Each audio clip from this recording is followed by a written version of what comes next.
নাম বলবো না, নাম বললে ভাইরাল হয়ে যায়। ওটা তো আবার হাডুডু খেলে আর কাবাডি খেলে, ওর নাম বলতে চাই না আমি। ওই হাডুডু কাবাডি খেলেই আজকে ভাইরাল হয়েছে। ও সিনেমার কোনো নায়ক না যে নায়ক করে সুপারস্টার হয়ে গেছে, বাম্পার হয়ে গেছে। আর সুপারস্টার ক্যারেক্টার সবাই জানে, বাংলাদেশে এবং বিশ্বের মধ্যে সুপারস্টার হলো শাকিব খান। হ্যাঁ বলে হলিউডের বাদশা। তো তুমি হলিউডের বাদশা হইলে শাকিব খান কি হইব, তোমার উজির হইব? হ্যাঁ, এইভাবে কথা বলে না মানুষে।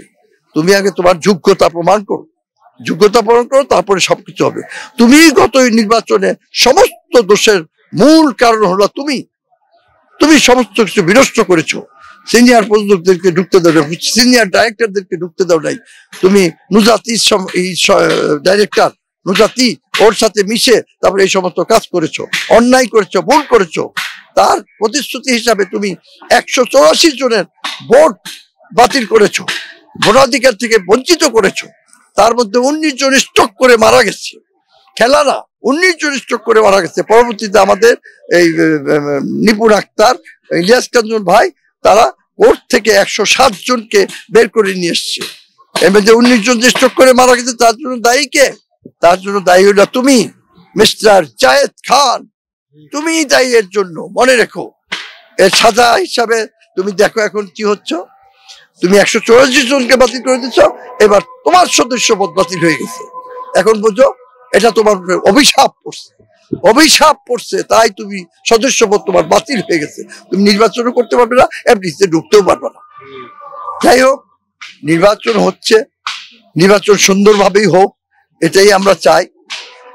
ওইদিকে সভাপতি ডিপজল ভাই আছে, এদিকে আমাদের মাহমুদ কলি ভাই আছে, ওইদিকে সাধারণ সম্পাদক বিশাল সম্পাদক আছে, এদিকে আমাদের নিপুণ আক্তার আছে। নিপুণ আক্তার ওনার জীবনে উনি একজন জাতীয় পুরস্কার প্রাপ্ত অভিনেত্রী বা নায়িকা, এবং সে অনেক ক্ষেত্রে অনেক জায়গায় ছোট শিল্পীদেরকে, যারা একটু অরাজ শিল্পী, তাদেরকে সাহায্য সহযোগিতা করেছে। সেই সুনামটা এখনো সবাই জানে।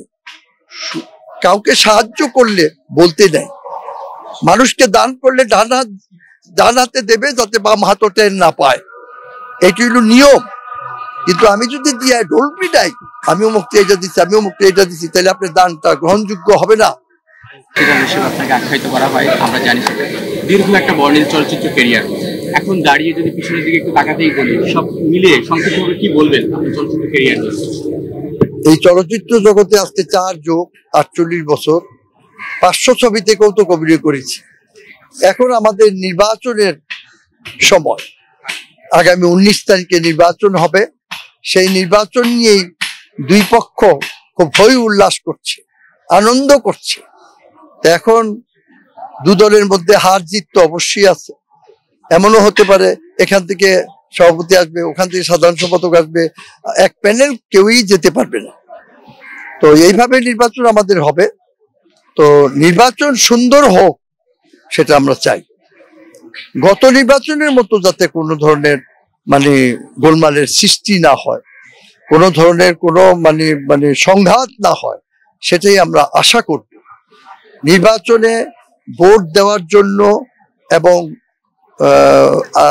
গার্জিয়ান বলতে পরিচালক সমিতি, প্রযোজক সমিতি, বিভিন্ন সমিতি, সবাইকে আসার জন্য সুযোগ করে দিতে হবে অবশ্যই।